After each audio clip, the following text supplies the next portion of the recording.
going to talk about desensitizing your horse a little bit.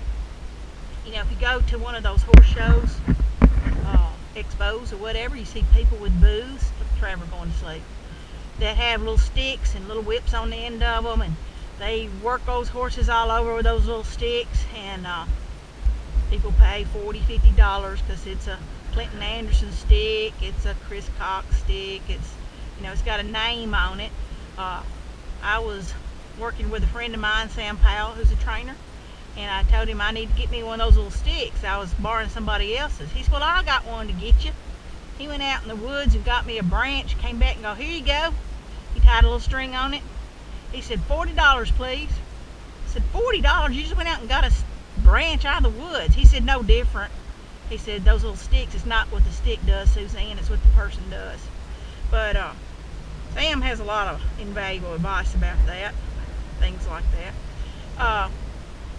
When I'm talking about desensitizing your horse, I'm about taking your lead rope, other ropes, and just kind of gently throw them around their legs. This gets them used to things touching their legs. Throw it up over their back.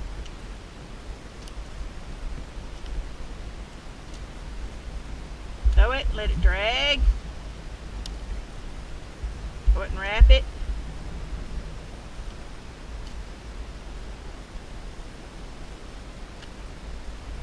One thing Chris Cox talked about in a event I went to was taking it, especially with young horses, and putting it over the barrel and then rubbing it. Trevor actually likes that, it's rubbing his back. That's to get them used to the girt. It's something you might do when working with a young horse.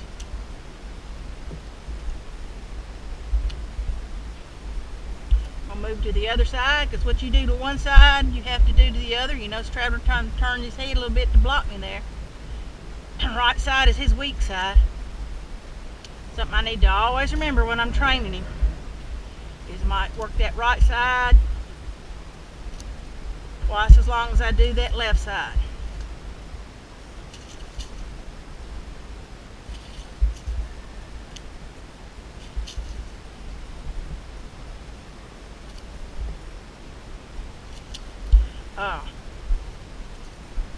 And also take the rope,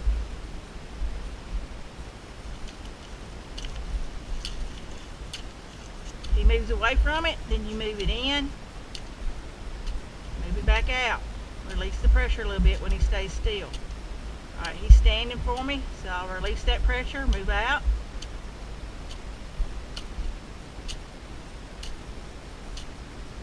I don't whip him with it, I'm just hitting the ground. Release the pressure when he does what I want him to do. See what he does on his other side. Start out. Doing pretty good, little buddy. Move out, release the pressure. You can get a little bit more intense with it. Good boy. That's a beginning exercise, but it's something you can do with your experienced horses too.